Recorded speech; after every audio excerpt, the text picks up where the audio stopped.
Welcome to the Cardinal Minute with your host and chair of the University of Louisville Department of Medicine, Dr. Kim Williams. And good morning. I'm Dr. Kim Allen Williams, chair of medicine here at University of Louisville, and it's my pleasure to introduce our grand round speaker for a Cardinal Minute.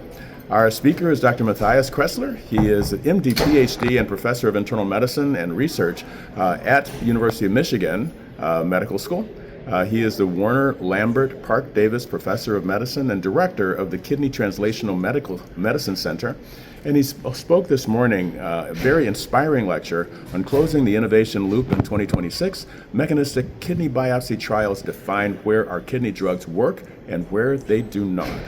Dr. Kretzler, can you please give us a 1-minute summary of your talk? I would love to. It's a real honor to be here. My second visit to Louisville at one of the centers of proteomic research in kidney disease. And what we discussed this morning is that we are in an incredibly exciting time for kidney disease.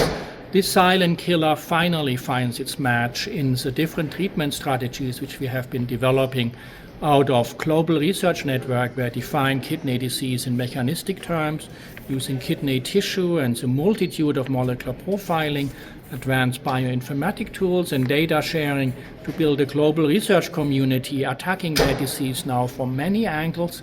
We are learning in our clinical trials where we do the same. We use kidney tissue to teach us in which cell a drug works in which patients and where not, so that we can close the treatment gaps in our patients with chronic kidney disease, with primarily glomerular diseases from all angles.